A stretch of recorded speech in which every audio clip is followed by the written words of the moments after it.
Eh bien, bonjour à toutes et à tous, si jamais il y a d'autres gens qui se mettent à suivre le cours. Et une petite vidéo pour voir comment nettoyer son modèle.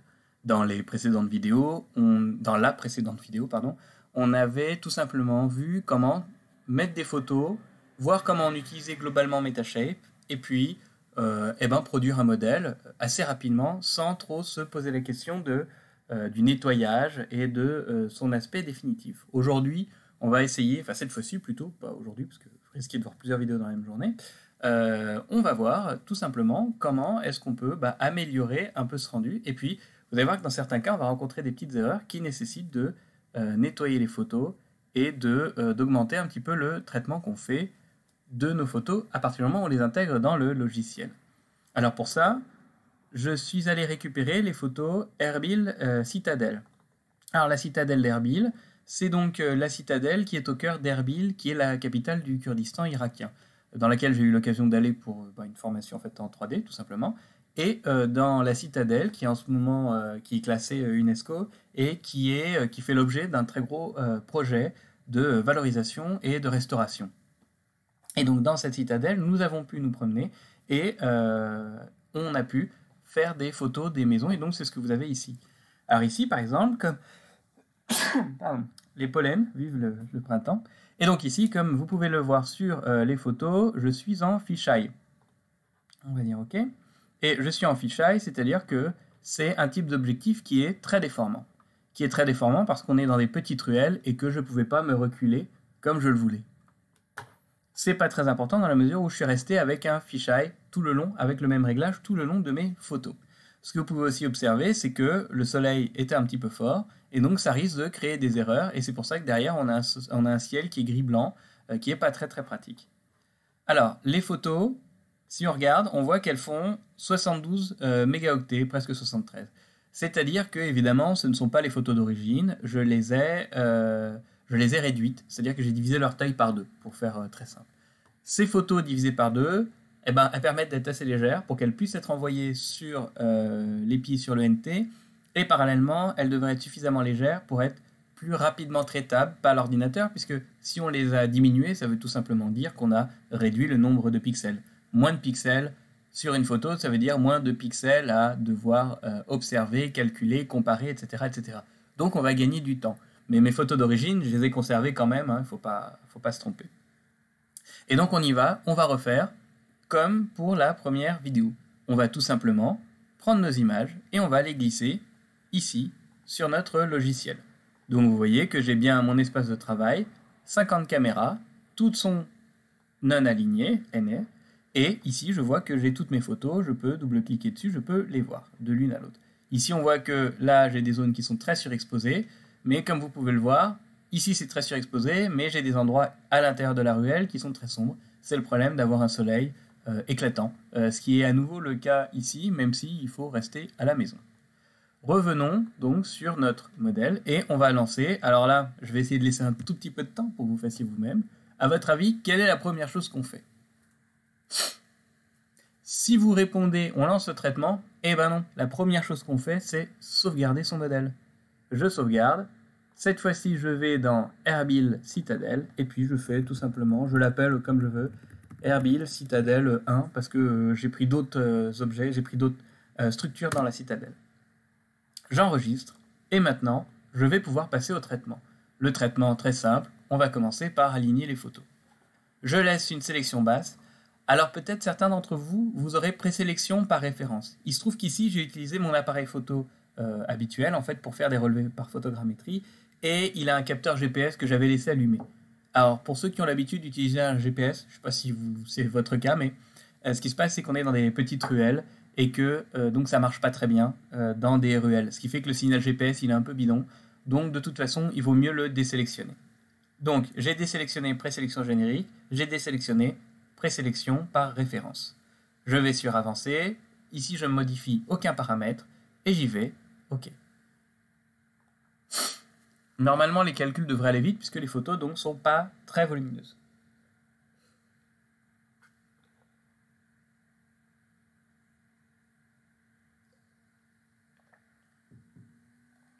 Donc un premier calcul qui va nous permettre, à votre avis, de quoi? De tout simplement, comme c'est écrit ici, estimer l'emplacement des caméras.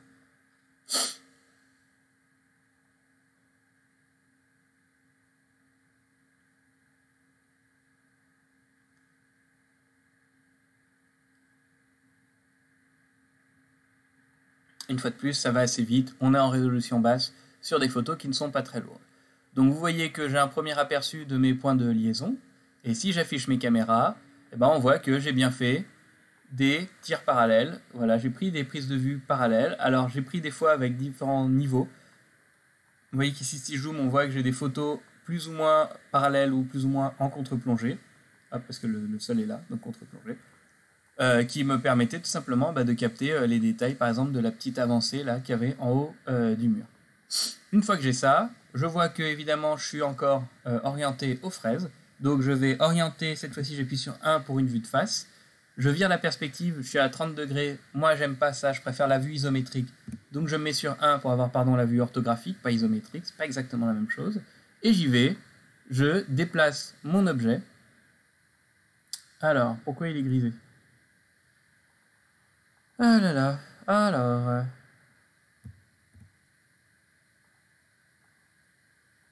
Bon, mon objet est grisé. Ah, non, je ne sais pas pourquoi. C'est pas très grave, parce que de toute façon, le but ici, c'était de nettoyer le modèle, et pas nécessairement de l'orienter. Je sais pas pourquoi c'est grisé, c'est un peu embêtant. On va sauvegarder. Non, je n'y ai toujours pas accès. Bon, traitement, construire un nuage dense. On va laisser profondeur, je désactive le filtrage de profondeur, j'aime pas ça. Qualité basse, et on va lancer.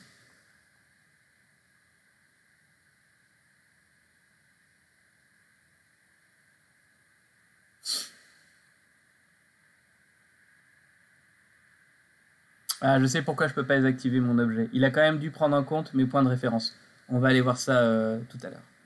Juste après le calcul du nuage de point dense.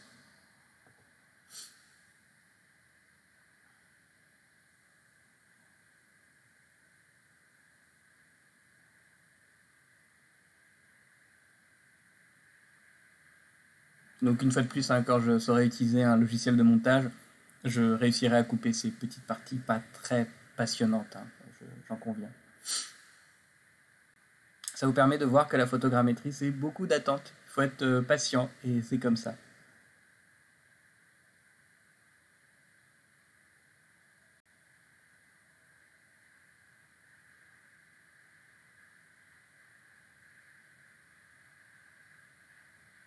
Voilà, on a notre nuage de point dense, et vous voyez qu'en effet, mon objet n'est toujours pas activable.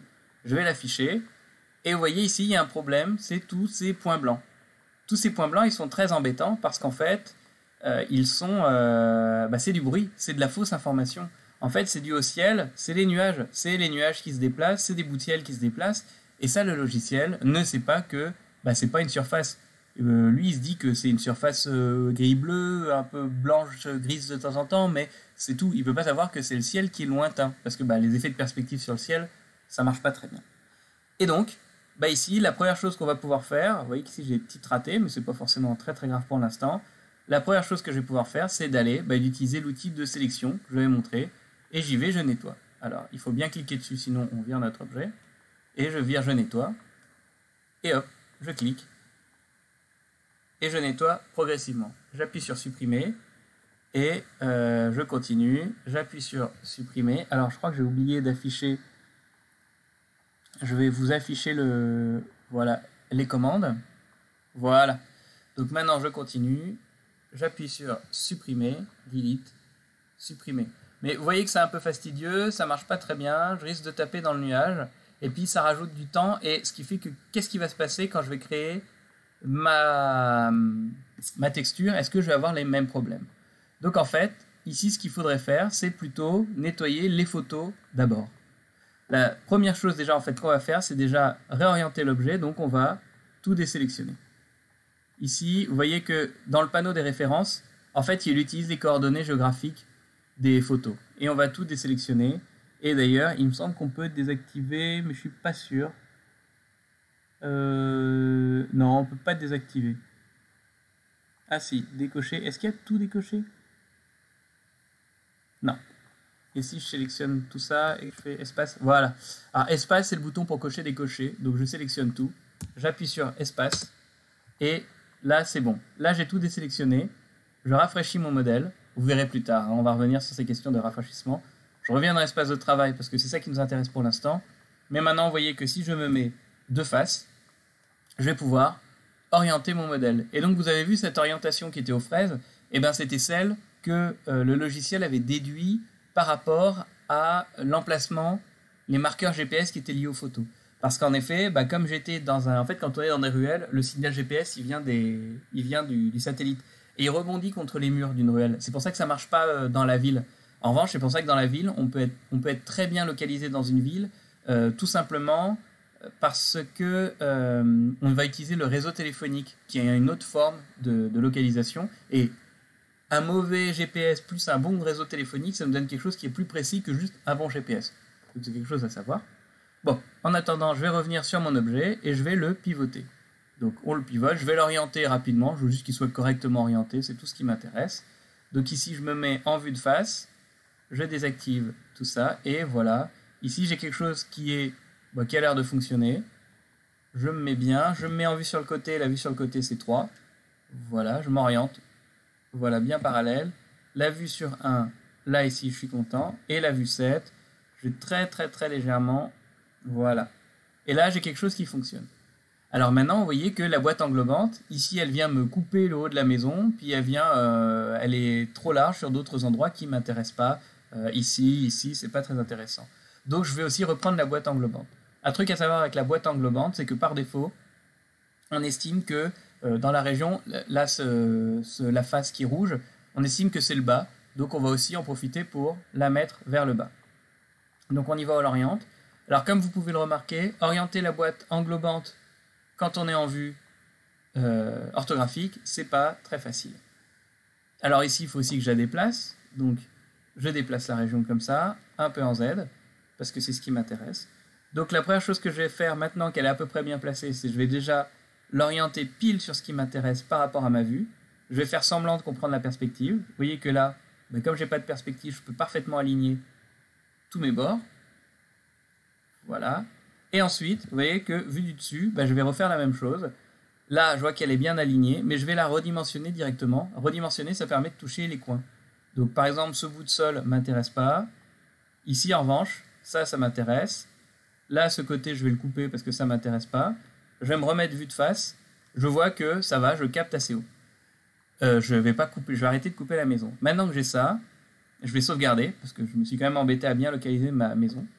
Et maintenant, en fait, je vais relancer le calcul de point dense. Sauf que le calcul de point dense, je ne vais pas le relancer tout de suite. En réalité, je vais masquer les photos une à une. Vous allez voir que c'est long et rébarbatif, mais c'est nécessaire. En fait, ce blanc, on va indiquer à l'ordinateur, on va indiquer au logiciel de ne pas l'utiliser dans le calcul quand il va calculer les points denses. On va dire toute cette partie de la photo, tu la vires. Et pour ça, on double-clique sur une photo. Vous voyez, je clique dessus, je l'ouvre et je zoome sur la zone qui ne m'intéresse pas. Et ensuite, je vais sur l'outil de sélection. Vous voyez que les outils de sélection, quand j'ai cliqué sur une photo, ce ne sont plus les mêmes qui sont activés. J'ai sélection rectangulaire, ça me permet de sélectionner un rectangle. J'ai sélection ciseau intelligent, donc ça va me permettre de faire du ciseau intelligent, et vous allez voir que c'est ce qu'on va utiliser le plus, mais là, hop, j'appuie sur échappe, ça ne m'intéresse pas. Pinceau intelligent, il va essayer de repérer, vous voyez, quand je passe comme ça dans une zone, hop, il va essayer de repérer, en suivant ma souris, les zones intéressantes, les zones cohérentes. Et enfin, j'ai baguette magique. Quand je clique sur baguette magique, il me sélectionne tout de suite une zone cohérente. Alors vous voyez qu'ici, comme la limite de ma photo elle est très claire, baguette magique c'est parfait. Donc je veux prendre baguette magique, et en fait cette zone-là, je vais l'ajouter au masque. Pour ajouter la sélection au masque, vous voyez que c'est ici, j'ai le premier bouton, ajouter la sélection. Donc ici j'ai l'outil de navigation, à côté j'ai l'outil de baguette magique, ou de sélection en tout cas. J'ai les outils de dessin, de mesure, ils ne nous intéressent pas pour l'instant. Et encore à côté, je peux ajouter, soustraire, inverser la sélection. Soustraire la sélection, par exemple, c'est quand on a fait un masque qui est trop grand, on va pouvoir, la zone qu'on veut voir apparaître dans le calcul du modèle 3D, on va la sélectionner et dire soustraire la sélection. Ici, c'est plutôt quand on a interverti, c'est-à-dire que mettons que par exemple la zone qui m'intéresse, elle est toute petite, c'est plus facile de sélectionner une petite zone et je vais dire inverse la sélection et ensuite celle-là, je vais l'ajouter. On s'embête pas, c'est comme dans Photoshop, donc ça ne devrait pas être trop compliqué. Ici, je veux virer le ciel que j'ai sélectionné, donc je fais ajouter la sélection. Ajouter la sélection, si je dis pas de bêtises, c'est aussi CTRL-MAJ-A, et parce que moi c'est ce que j'utilise la plupart du temps, et je trouve que c'est tout de même beaucoup plus pratique. Donc ici, je clique sur la photo suivante, je clique avec la baguette magique, CTRL-SHIFT-A. Et vous voyez, CTRL-SHIFT-A, ça m'a tout de suite ajouté la zone. Donc là, hop, je clique sur le ciel, CTRL-SHIFT-A, et tant que ça marche, et ben moi je dis, on ne se gêne pas, on clique, CTRL-SHIFT-A, hop, je clique, CTRL-SHIFT-A, et je fais ça sur les 50 photos. D'où l'intérêt de bien gérer ces photos en amont. Alors pour l'instant, comme le contraste est très fort, ça marche très bien. Mais vous allez voir qu'il y a des endroits où le contraste est beaucoup moins fort, et il va vouloir me sélectionner des choses que je veux voir dans le calcul. Par exemple ici. Ici, vous voyez que bon, bah, j'ai pas de ciel, il n'y a pas de souci. Mais ici, sur le côté, si j'utilise ma baguette magique, il va me sélectionner la cheminée. Alors dans ce cas-là, j'ai deux solutions. Moi, je préfère directement utiliser les ciseaux intelligents. En fait, les ciseaux intelligents, comment ça marche? Là, par exemple, je clique à un endroit, puis si je clique à côté, il va faire une ligne droite. En revanche, si j'appuie sur CTRL, il va se mettre à suivre les bords automatiques. Et là, je garde juste CTRL, et vous voyez qu'au bout d'un moment, je clique, et là, ça fonctionne. Et là, par exemple, il ne repère pas très bien, et comme il repère mal, là, je vais juste aller en ligne droite. Voilà. Et là, maintenant, pour bien sélectionner le bord de la photo, je clique à l'extérieur, ça suffit. Et pour fermer ma zone, double clic. Double clic, vous voyez que ça ferme ma sélection, et je l'ajoute. On va continuer. Alors là, vous allez voir que ça va faire n'importe quoi si j'utilisais le pinceau magique. Donc vous voyez que, hop, la baguette magique, pardon, je clique dans le... Là, ça met un peu de temps à charger. Allez. Ah, mon ordinateur ne m'aime pas. Ah mais non, j'ai utilisé le pinceau, pas la baguette, c'est normal. Voilà, et vous voyez que ça a sélectionné ma cheminée. Alors moi, comme j'ai quand même envie d'aller vite, je vais ajouter tout ça, et ensuite je vais juste retirer avec les ciseaux intelligents, je vais retirer cette zone un peu en bourrinant, voilà. Maintenant je l'encadre, je peux déborder, c'est comme dans Photoshop, ça c'est pas un souci. Vous voyez qu'il m'a aussi coupé le haut de la cheminée, et ça j'aime pas, enfin c'est pas une cheminée en fait, hein, mais c'est pas très très grave. Et maintenant je vais soustraire la sélection, et voilà, je l'ai à nouveau. Et on s'amuse à faire ça partout. C'est une vie passionnante, j'en ai conscience. Mais vous allez voir après, le résultat, il en vaut la chandelle en fait. Hein. Donc on continue. Ciseaux intelligents. Alors évidemment, d'habitude, c'est quelque chose que je fais en TD. Donc ce qui fait que je le fais relativement vite, puis vous le faites en même temps. Donc on évite ces temps un peu morts où il faut meubler. Mais bon, après, je peux meubler. Hein. Alors je chante pas très très bien. Donc c'est pas trop la peine de me demander. Mais je suis ouvert, hein, si vous avez des envies.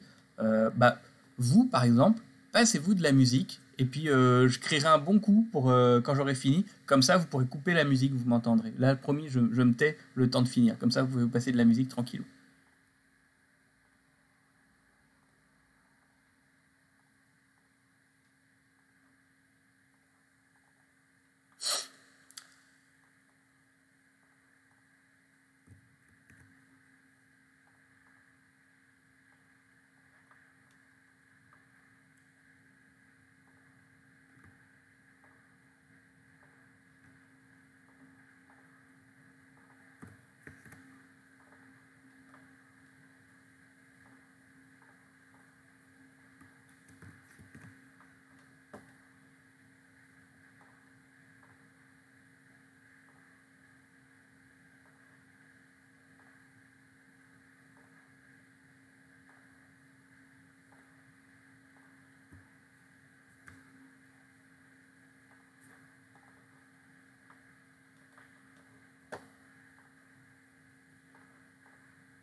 Alors par exemple, ici, j'ai retiré le ciel, mais il y a un bout de mur. Vous voyez que la ruelle n'était pas très grande. Ça, c'est le mur qui était derrière moi.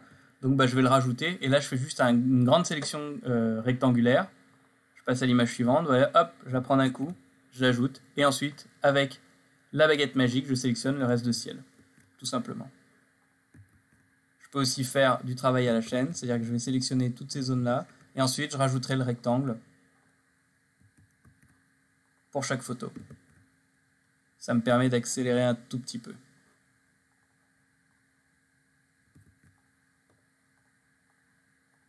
Et vous voyez qu'en fonction de la zone où je clique, il me sélectionne pas exactement le même endroit. Et là, en cliquant bien, et ben, résultat, il m'a pas trop sélectionné l'avancée de la maison. Donc c'est bien pratique. Une jolie caméra de sécurité. Bon, faut dire quand même que Erbil, c'est à 80 km de Mossoul, hein. Donc les normes de sécurité là-bas, on les respecte, hein. On fait pas trop le malin.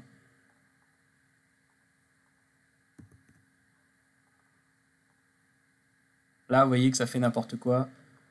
J'hésite même à utiliser cet outil-là. On va se mettre dans le bleu-bleu. Bon, je verrai après. C'est quand même toujours plus rapide.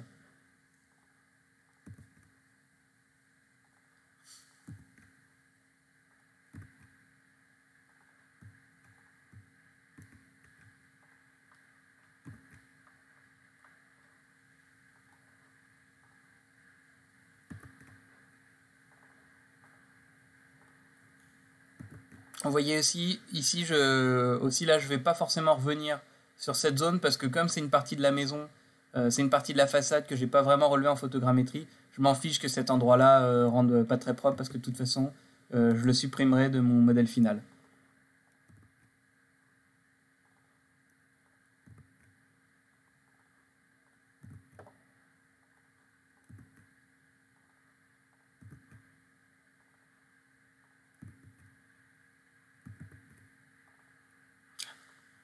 Vous voyez, je suis allé trop vite. Hop, voilà. Vous avez vu, c'est beau, hein? Je dis ça comme si vous étiez devant moi. C'est vrai que c'est un bel endroit. C'est un très très bel endroit. Erbil, la ville elle-même, elle est moche, hein. Puis elle est tellement polluée qu'on peut pas respirer. Mais surtout si vous faites du rhume des foins comme moi, c'est même pas la peine d'y penser. Mais les gens sont sympas et on mange bien. Et c'est déjà le principal. Voilà, alors ici j'ai des petits endroits qui ont un peu cafouillé. Et je vais revenir. Alors il y a des endroits où on peut les virer automatiquement. Il y en a d'autres où ça marchera pas. Donc c'est pas très grave. Là ici globalement ça a fonctionné. Voilà, là j'ai très légèrement réduit la zone. Ici, voilà, comme ça vous voyez que... Ah non, là ça n'a pas bien marché. Voilà, là je suis beaucoup mieux les briques. Non? Ah, voilà. Je vais virer l'intérieur. Des fois ça marche. Voilà. Ici, bah pareil, hein, je vais me rapprocher. J'essaie de suivre les briques au maximum. Il me dit des bêtises là, voilà. C'est pas grave si on mord un tout petit peu, ce sera quand même toujours plus simple à nettoyer. En vrai, si vous voulez un modèle complet, non, faut éviter de mordre au maximum. Mais bon, là, au moins, on n'aura pas grand chose à nettoyer. Là, notre but, c'est de l'esthétique, hein.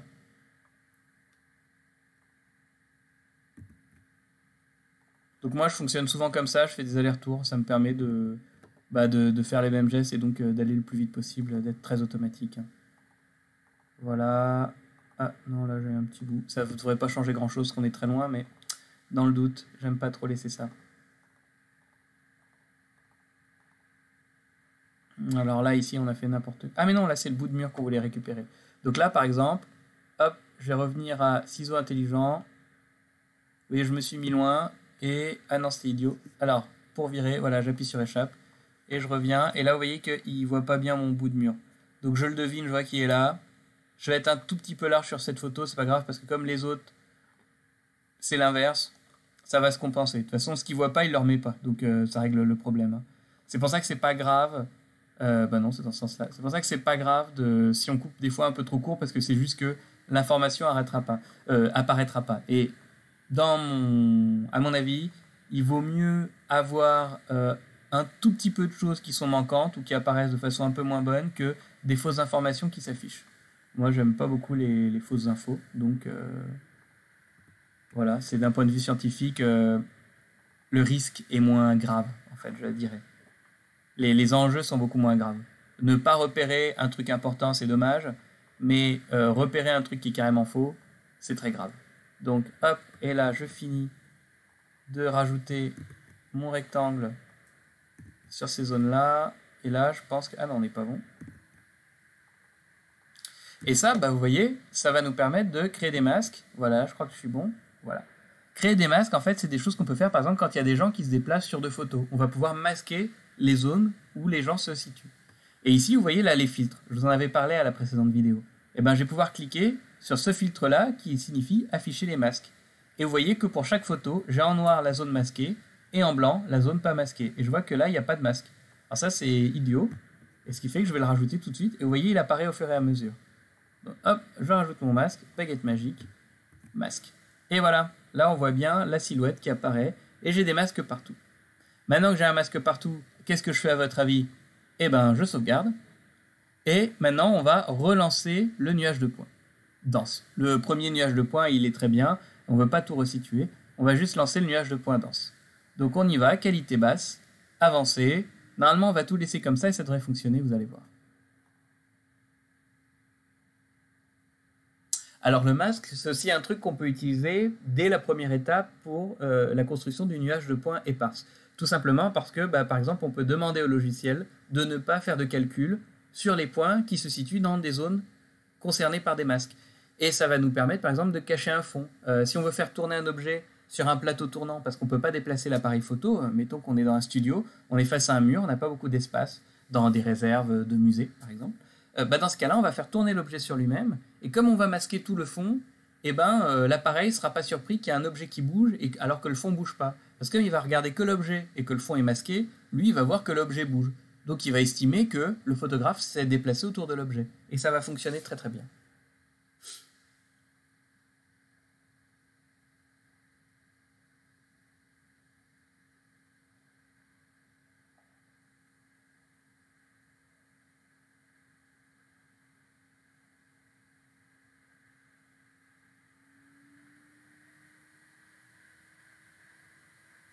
C'est le moment de passer de la musique.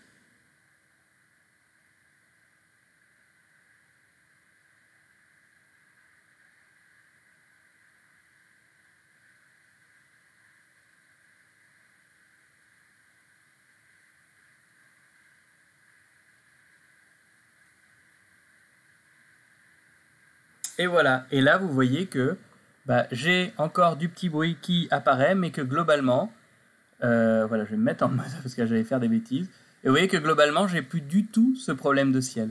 Et ce qui fait que en termes de nettoyage, ça va être beaucoup plus simple. J'ai juste 2-3 choses à virer comme ça. On y va, on vire, on nettoie, et en fait, notamment pour la photo texture, ça va énormément m'aider. C'est-à-dire que j'aurais pas toutes ces zones blanches, elles seraient arrivées, ça aurait été sale. Alors ici, vous voyez que j'ai des petits bugs, c'est à cause de, c'est parce que c'est le rapprochement, là ces petits points noirs là, c'est à cause j'étais très près, je pouvais pas vraiment m'éloigner, et face aux fenêtres, il y a eu un peu de reflet, et j'ai pas pu le régler, ça j'avais pas le choix. C'est pas grave parce que c'est des choses qu'on peut facilement effacer du modèle final. Donc on continue. Voilà, là c'est à peu près propre, hein, j'ai pas besoin de plus. Et vous voyez que mon mur de briques il est beau. Si je quitte, si je me mets juste vous voyez, quand je retire la couleur, vous avez vu, c'est choupi là quand même. Vous êtes content de travailler sur un aussi beau modèle pris par un aussi bon photographe. Non, vous trouvez pas? Moi je trouve que vous avez beaucoup de chance et que vous la mesurez pas bien. Je rigole, hein. C'est vrai que c'est plus compliqué de faire des blagues comme ça quand on n'est pas face aux gens. Mais bon, vous l'avez compris après le premier cours. Sinon, vous me le dites et j'arrête, promis. Hein. Voilà, donc ici on a un nuage de points dense qui est traité et on va construire un maillage. 180 000 points, c'est pas énorme, à partir du nuage dense pour l'instant. Et on y va. On lance le maillage.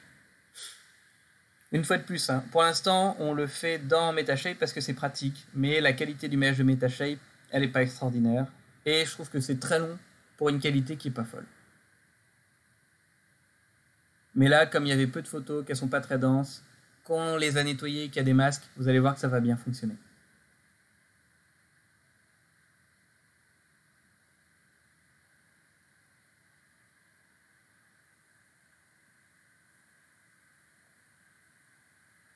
Alors évidemment, quand on a des gros modèles, il faut attendre. Qu'est-ce qu'on fait? On laisse tourner l'ordinateur. Et des fois, avoir un ordinateur consacré, ou maintenant il y a des services sur serveur qui existent, ce qui fait qu'on peut laisser tourner un modèle pendant plusieurs heures de suite, voire plusieurs jours, dans le cas de très très gros modèles. C'est de plus en plus rare, mais ça arrive. Donc ici, hop, j'ai déjà, vous voyez par rapport à ce qu'on avait obtenu les autres fois, j'ai un modèle qui est déjà en fait relativement propre, ou relativement propre quand on ne sait pas parler comme moi. Donc ici, hop, sélection, je vais venir sélectionner Une fois de plus, comme le filtre de création de surface, c'est un filtre qui a tendance à vouloir remplir les vides. C'est pour ça qu'on a créé ces choses-là.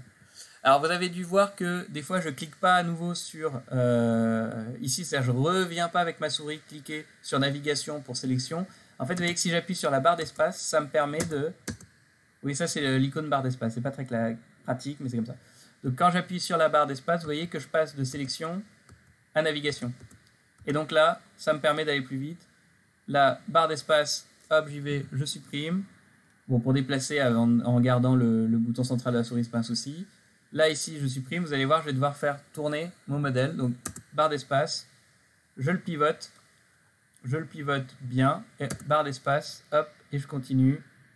J'appuie sur supprimer, voilà. Là aussi, on y va. Alors, on bourrine un peu, parce que là, c'est pas très très grave. Hop, barre d'espace, je me mets face à mon modèle. Barre d'espace, je sélectionne. Je vire, hop, non. C'était pas assez près, voilà, je sélectionne, je supprime, je sélectionne, je supprime. Bon, là, on a quelque chose d'à peu près propre. Ici, je vire parce que là, je savais que ça serait de mauvaise qualité de toute façon. Là aussi, ça m'intéresse pas. Ça va m'embêter. Voilà. Et comme d'habitude, quand on a quelque chose qui est à peu près propre, qu'est-ce qu'on fait? On sauvegarde. Maintenant, traitement, construire une texture. Je laisse 4096 pour l'instant. Avancer. Je vais tout laisser parce que c'est pas très très grave. Et on va laisser avec le système de mosaïque. Donc le système de mosaïque, c'est qu'il découpe des morceaux de photos au lieu d'essayer de faire des mix entre les différentes photos. Donc ma surface est relativement simple. Théoriquement, ça devrait pas être trop long pour paramétrer l'atlas. Reste à voir si il veut passer vraiment entre les briques. Mais normalement, ça devrait pas être trop long parce que les briques sont assez lisses là. Tout est pas mal lissé.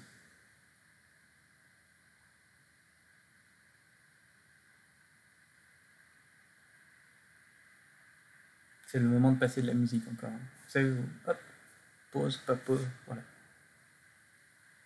Sinon, je chante, hein. Je vous préviens, si vous passez pas de musique, je chante. La prochaine fois, je chanterai. Et vous aurez regretté de ne pas avoir mis de musique. En plus, vous connaissez pas mes goûts musicaux.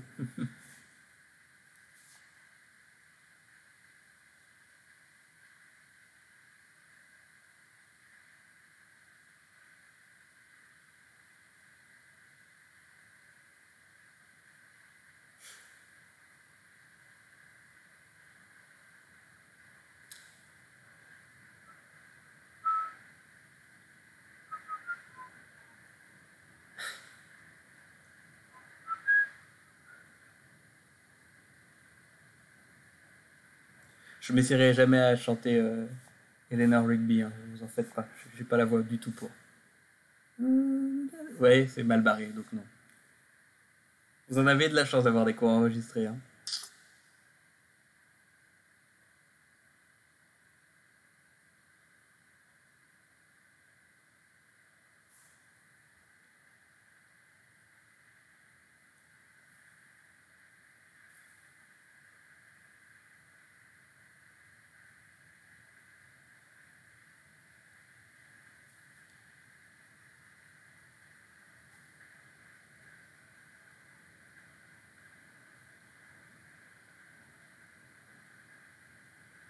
Vous voyez quelques endroits ici qui sont un peu crado.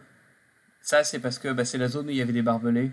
Certaines zones sont encore interdites d'accès. Il y a encore des militaires. C'est un peu compliqué. Pareil, vous en doutez, hein, on est en Irak à la limite de... Enfin, on est au Kurdistan, donc c'est pas simple.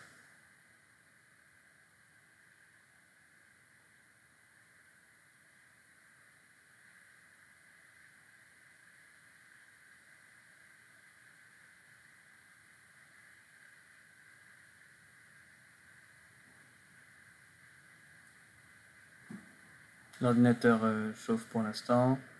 Donc, qu'est-ce que je voulais dire enfin, voilà. Voilà. Alors, là, normalement, ma texture est réglée. Et quand je la lance, vous voyez, ça traîne un peu. Et ben voilà. Alors, vous voyez que j'ai quelques petits problèmes au niveau des briques à certains endroits. C'est dû au modèle de mélange des textures. C'est parce que j'ai pas été très... j'ai voulu faire ça vite. On regardera une autre fois comment améliorer ce problème-là.